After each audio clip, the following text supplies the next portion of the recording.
Recently, I debated a Christian apologist over whether Christianity was dangerous. If you didn't see that debate, the summary is that I showed numerous examples of how Christian clergy, politics, philosophy, and doctrine were all individually dangerous, even in tiny doses. But contrary to my opponent's objection, I wasn't arguing that Christians were dangerous. I argued that Christianity was dangerous, as all religions are. And that one is particularly dangerous because it prohibits free thought, makes one susceptible to deception by design, and because the doctrine itself is misleading and teaches dangerous things with detrimental effects. Even the slightest acceptance of Christianity still requires some denial of natural science, even if it's just making believe things that are not evidently or even possibly true, like the soul, for example, because you have to believe that, or else you'll face the empty threat of a fate worse than death if you don't make yourself believe. There's a definite danger to your ability to reason if you've been conditioned that you must believe man-made mythology of impossible absurdity and for no good reason, even when all the evidence says otherwise. Christianity is dangerous to children because they're told that they're born defective and need to ask forgiveness for even being born at all, and that they'd better not think rationally about that or they'll burn in hell. Intellectually damaging child abuse. My opponent erroneously dismissed my entire argument as if it was all irrelevant, and ironically, the data he provided for his side was largely irrelevant to the question we were debating. I noticed several viewers' comments describing his argument as a dodge tantamount to the no true Scotsman fallacy. He also criticized me for things I never said, and he ignored much of what I did say. For example, when I pointed out that Jesus himself promoted dangerous superstitious pseudoscience as well as racism, slavery, and estranging families for the sake of his cult, my opponent said that was just Christians behaving badly, as if Jesus is only human and an embarrassingly ignorant and poorly behaved Christian, and that I shouldn't judge Christianity based on the Christ. When I pointed out how Christian doctrine commands that queer folk should be murdered simply for being LGBTQ, my opponent said that it was unfortunate that some Christians interpret the Bible to mean what it says, as if we can't judge Christianity over what it actually teaches either. So from my perspective, my opponent's argument seemed to be that Christianity isn't dangerous so long as you don't really believe too much of it, or if you ignore what the scriptures say, that just believing is safe enough if you don't act on that belief. As long as you limit your religion to community unity, you're probably fine, depending on which church it is, and as long as you ignore other religious communities too. So I came out of that debate thinking I had obviously won hands down and that my opponent simply failed to perform. I still think that. But of course Christians say the Christian won because they overlooked everything that he overlooked, which I think is typical. But there was one thing I said in that debate that got a lot of backlash in subsequent posts and videos, and that was this. Faith is not just a synonym of trust. It's a belief that is based on logical fallacies, arguments from authority, or subjective impressions, anything but scientific evidence. To my experience, many Christians will admit that faith is a belief that is not based on evidence. When I debated Kent Hovind, he admitted that over and over again. Every time he said that anything you believe is a matter of faith if you can't prove it. And Frank Turek admitted this too in the title of his book, I Don't Have Enough Faith to Be an Atheist, implying that you either base your belief on faith in lieu of evidence, or you base it on evidence which neither requires nor desires faith. William Lane Craig's notion of reasonable faith is an oxymoron. Reason and faith are in stark contrast, although believers and unbelievers do use the same words with very different meanings. Those who prefer reason over faith define belief as what we think is apparently true, but that we don't know to be true because we can't sufficiently prove it. If you can't show it, you don't know it, and you shouldn't say that you do. Those who prefer faith over reason seem to treat belief as an act of will, of mind over matter, through the power of positive thought, consciously convincing themselves, or literally make believe. And then they profess their dogmatic conviction as if it were certain knowledge, which it's not. I was taught that forcing yourself to believe unbelievable passages from the Bible was called eating the word. Over the course of my life, I've heard many admissions that these may be what the facts are, but I prefer to believe this. Or why would I want to believe what you believe? Why can't I believe what I want to believe? Why does it have to be true before I believe it? And my favorite was when a believer said that I shouldn't correct his mistaken beliefs because he has the right to be wrong. That's why Jesus and Krishna are both personal gods, the voices in your head that you have conversations with, who understand and agree with everything you say and who know everything you know, but can never reveal any knowledge you couldn't already know. I should say, reveal any accurate knowledge anyway. I would say that that's like having an imaginary friend, but it's not like that. It is that. That is exactly what it means to have a personal relationship with whatever God it is. It is literally your imaginary friend. It's all just imagined. I remember a YouTuber who said that if you use your imagination, you can imagine details in fossils that would allow you to deny their significance as transitional. Because it's not about what is objectively true. It's about finding some way to make yourself believe something else, denying reality if you have to believe what you want instead. But not every Christian will make that admission. Some believers try to argue that every authoritative or definitive source I could cite has it wrong, either saying that faith doesn't have to be independent of evidence, or worse, they'll turn it completely around and say that faith is based on evidence. They want to pretend that faith is rational when it isn't, or that they have evidence when they don't. A Facebook poll recently asked what arguments atheists are most tired of seeing, and my answer was the fallacy of false equivalence, wherein the believer either asserts that science is just another religious belief, not realizing how that denigrates their own religious position, or they'll say that faith is based on evidence. Either way, they're implying that I'm just as good as you are, or you're just as bad as I am. But no, we are not on two sides of the same coin.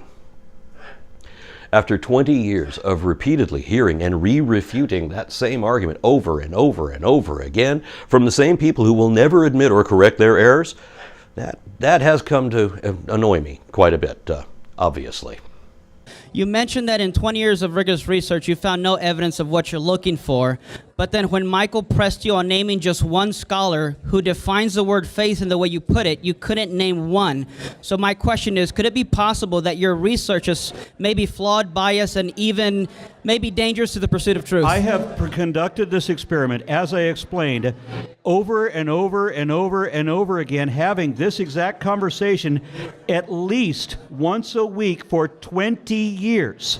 Not one Christian ever has produced evidence. He didn't either, nor can you. No one can. It doesn't exist. That's not the debate I demand tonight. that anybody in this room who calls yourself a Christian, if you think you have scientific evidence to indicate you're God, bring it. You ain't got it. I win. Believers often brag that they have evidence of God or the flood or intelligent design, but they get pissy when I point out that unverifiable anecdotal examples of subjective impressions of logically fallacious philosophical arguments are not evidence.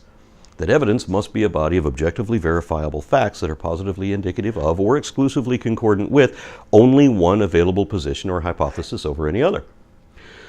And bear in mind that most of my conversations on this topic are with religious extremists pretending that they have evidence of miraculous creation, which they can never produce, or they'll say that I don't have any evidence of evolution and consequently I must have great faith to believe without any evidence.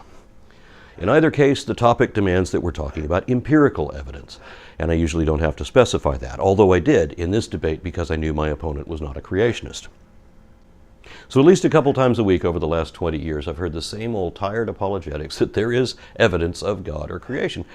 But let's take a look at what that evidence always turns out to be. Starting with logical fallacies, there is the God of the gaps, such that whatever you think science hasn't or can't explain is somehow explained by magic.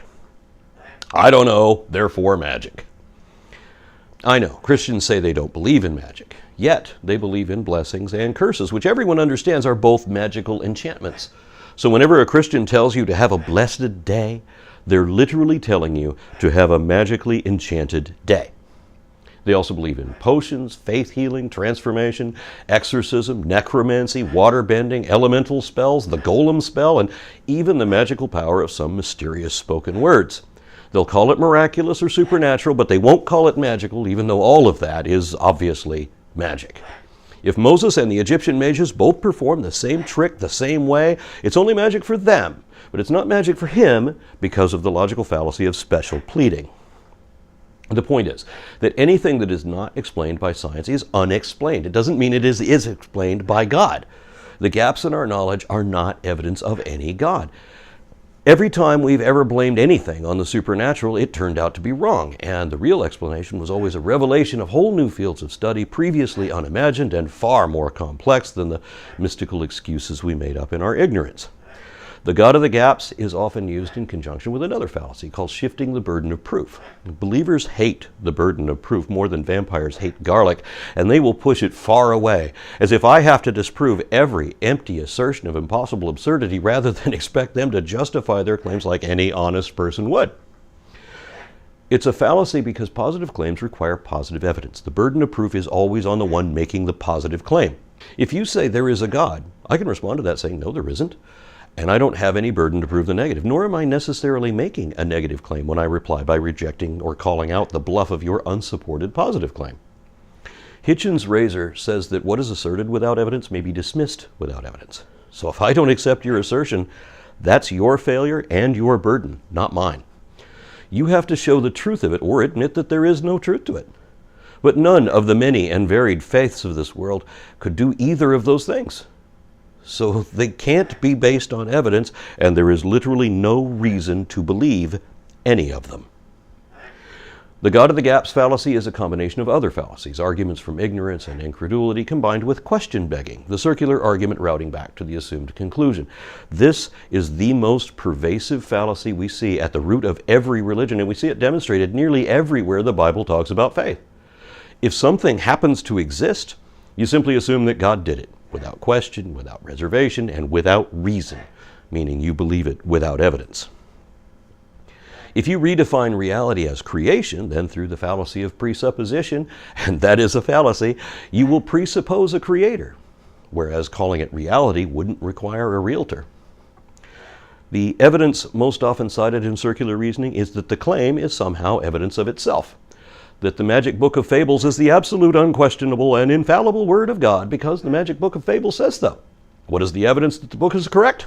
The book itself, and absolutely nothing else. This is also a false dichotomy fallacy because it ignores all of the similarly sacred and divinely inspired holy books of all other religions, unless you want to pretend that Hinduism is not only the oldest religion in continuous practice, but that its library of sacred scriptures would qualify as far more evidence than Christianity.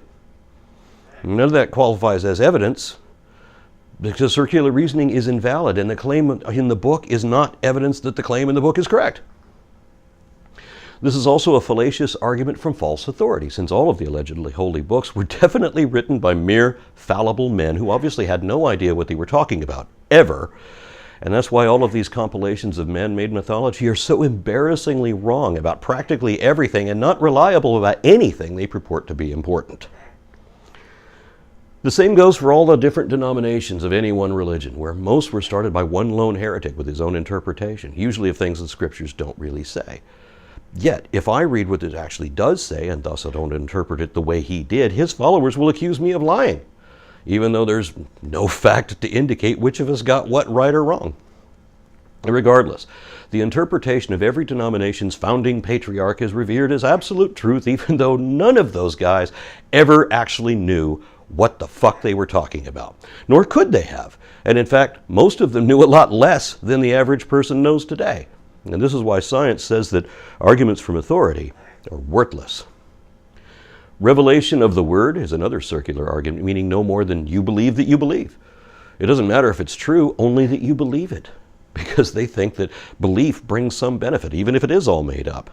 That's why so many believers told me that if God didn't exist, it would be necessary to invent him. Some have even told me that if they had proof that what they believe isn't really true, they'd still believe it anyway. As irrational and intellectually dishonest as that obviously is, they don't believe in reason.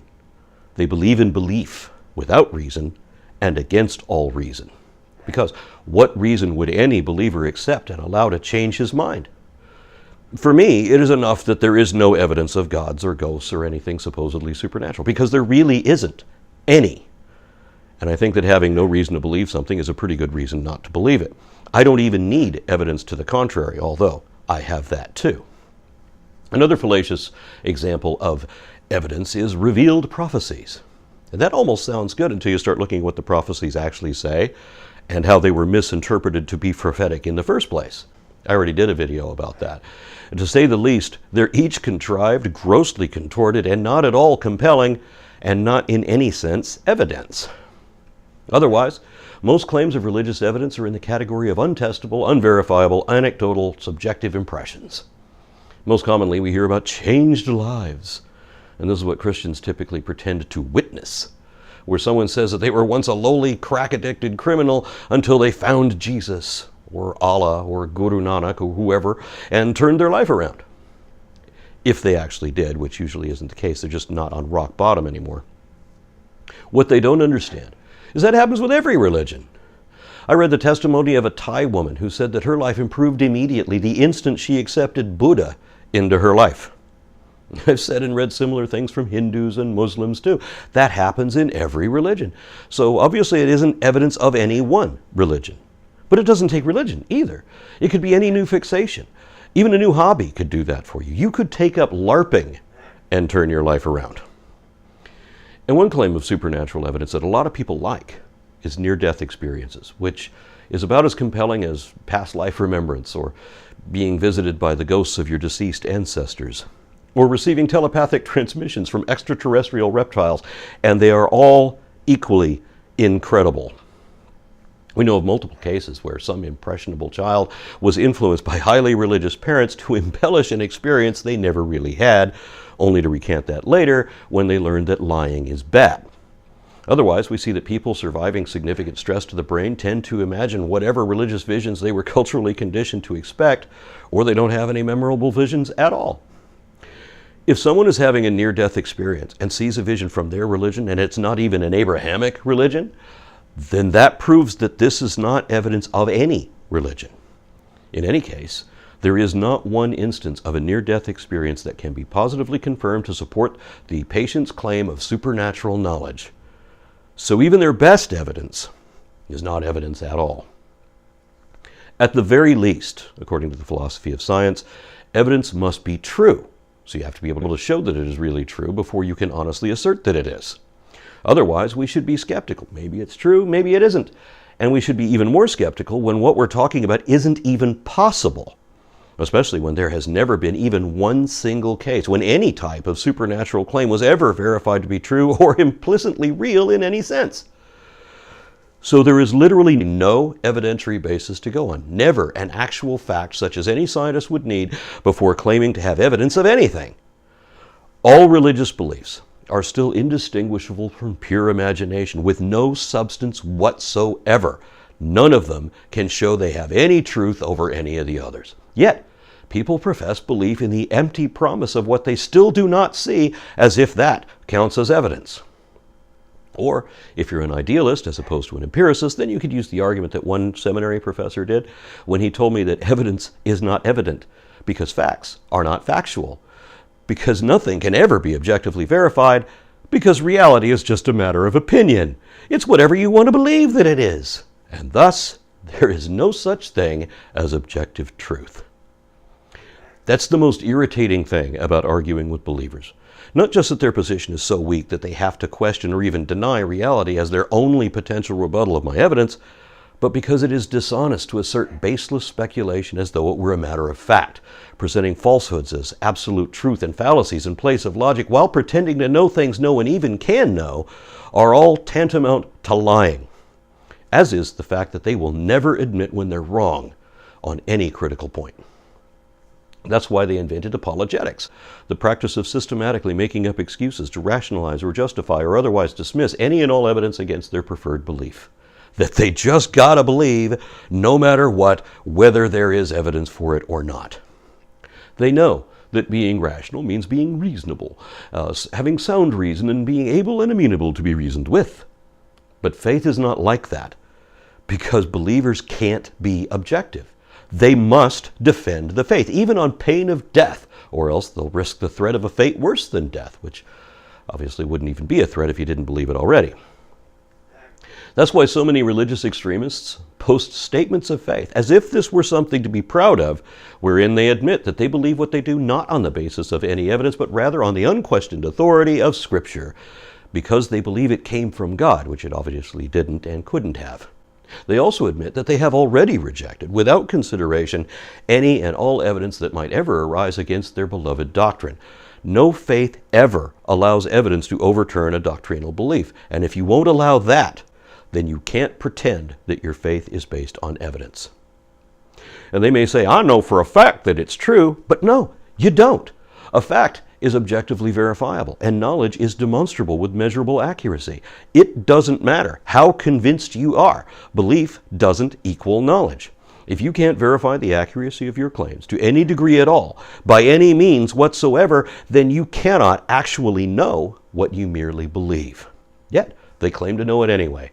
And that's why faith really is an assertion of unreasonable conviction assumed without reason and defended against all reason.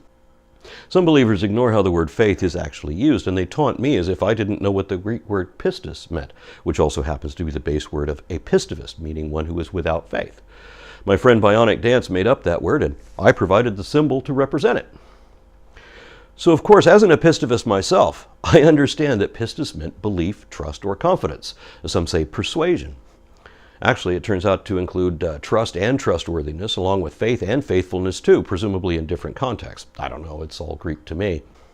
Even though these are all different words with very different implications in English, and only one of them means belief without evidence, the emphasis on all of them in the cited context is loyalty, that we are to trust, believe, or be persuaded by what we are told, simply because we're told to. That alone implies that it should be taken on authority rather than on evidence. So when my opponent asked me, All right, do you have any scholars that specialize in Koine Greek that say pistis means denying evidence or reason? the question made no sense. No one would say that persuasion, trust, or belief should be defined as denying evidence or reason, especially not without a qualifier as to what is denying this. Not even when the context always implies that you should be persuaded to trust what I say and believe it simply because I said so. We took one original Greek word and turned its usage into a few different English words. In different citations, pistis may be used as belief, or as faith, or as persuasion, or trustworthiness. So although words like conviction would be defined in exactly the same way, whether that conviction is rational or irrational is determined by how it is used in that example.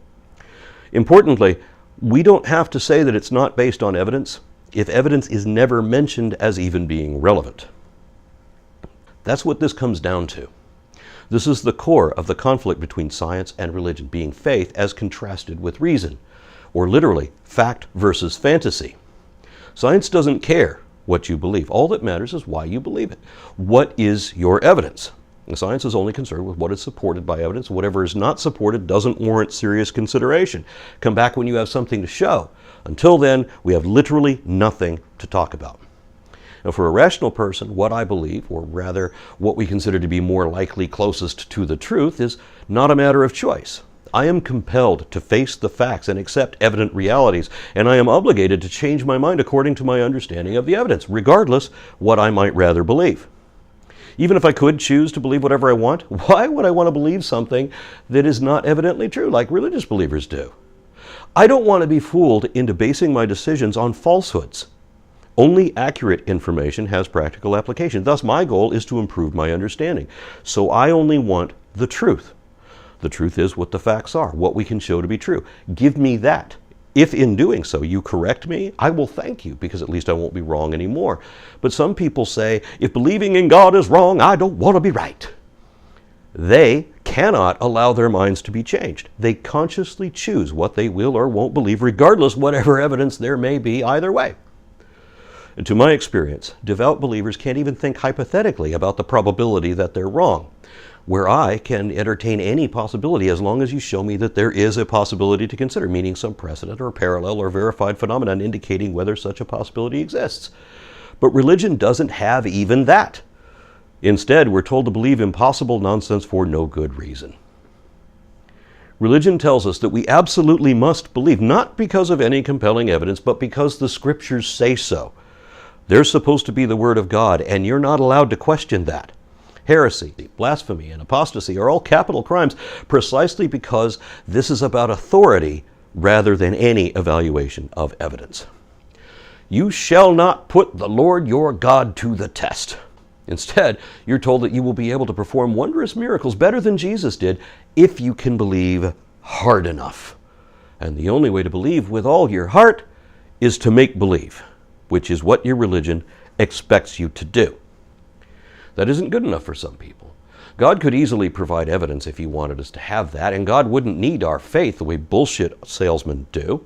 And that's why they made up the story about doubting Thomas, wherein we're told that he was skeptical like you, but he saw evidence and you should be satisfied with that. As if that sort of hearsay counts for anything or could convince any reasonable person. That's when Jesus stresses the importance of believing without evidence. When he said to him, "Have you believed because you have seen me? Blessed are those who have not seen, and yet they believe." So you are blessed if you believe what you did not see. Meaning, believe what I say because I say. Assume that you already have evidence, but do not ask for it.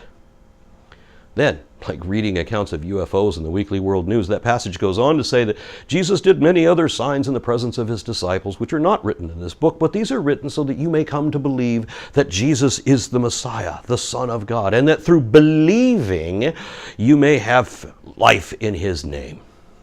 That's the whole game in Christianity, as in Islam also. Regardless of evidence, you have to believe, or else. You'll be rewarded in heaven if you do, and damned to hell if you don't. Neither the stick nor the carrot would be necessary if there was any actual factual evidence involved, and it's not about morality either. You are judged for eternity, not on whether you were good or bad in your brief moment on earth, but rather you are ultimately judged over whether you readily believed improbable claims from questionable sources on insufficient evidence. You are saved by grace, not works. Your good works are like filthy rags. No matter how evil you are, all sins may be forgiven if you but believe. But if you don't believe, then it doesn't matter how good you are, because the only sin that will not be forgiven is the sin of disbelief.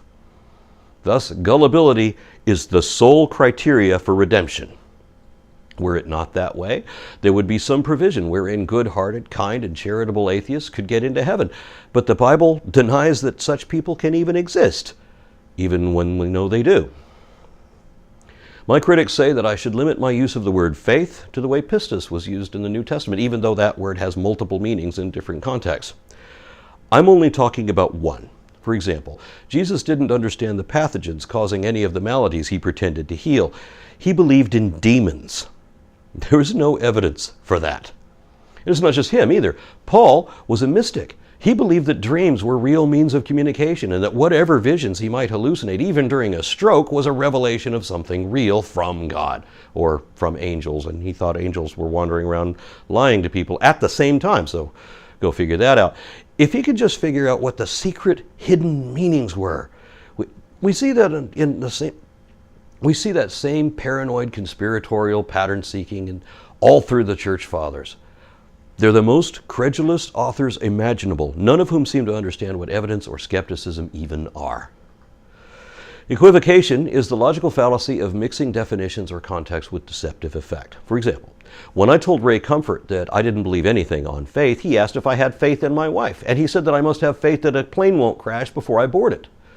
What he's talking about there is trust in evident probabilities based on past experience and so on.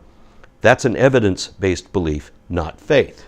Religious faith cannot equate to that, although some believers can't seem to understand that. Contrary to what my critics want to believe, faith is not simply a synonym of trust. It takes both a prefix and a suffix to turn trust into faith. Faith is a complete trust that is not based on evidence. If I were talking about trust, I'd say trust, which has to be earned on the basis of evidence. If we're talking about trust in the evidence, I would use the word science instead, which is the antithesis of faith. But even if we call it trust, believers actually argue that it's not that they trust without evidence. They have evidence, but their evidence is God. And they trust in God. They trust in a thing they cannot even know to be real on the mere assumption that it is.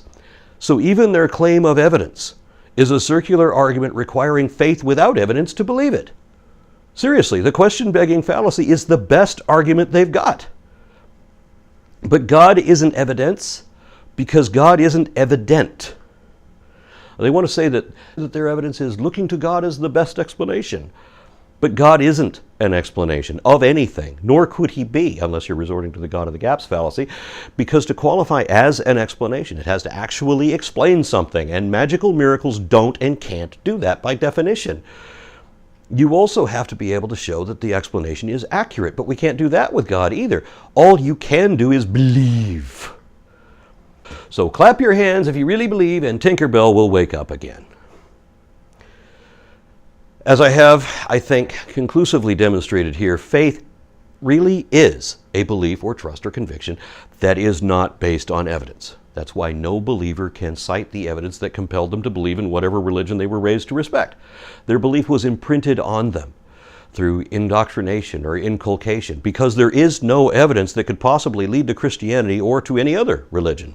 So, dear believer, while you may say that faith is never for no good reason or in rejection of the evidence, I must contest that faith is always a belief that is held independent or regardless of evidence. You believe things that are not evidently true. Deny that all you want, but realize that what you believe is not even possible, and you already know that it could be entirely imaginary. But my position is demonstrably accurate, or else I wouldn't believe it. Because you have no evidence, not one fact that indicates any reality to your position at all, then there is no way to distinguish your religious belief from the illusions of delusion, to show that there's even a there. If you can't show the truth of it, you shouldn't let yourself be so convinced that it's true. To believe that anyway requires faith, and that's what it means to believe something for no good reason.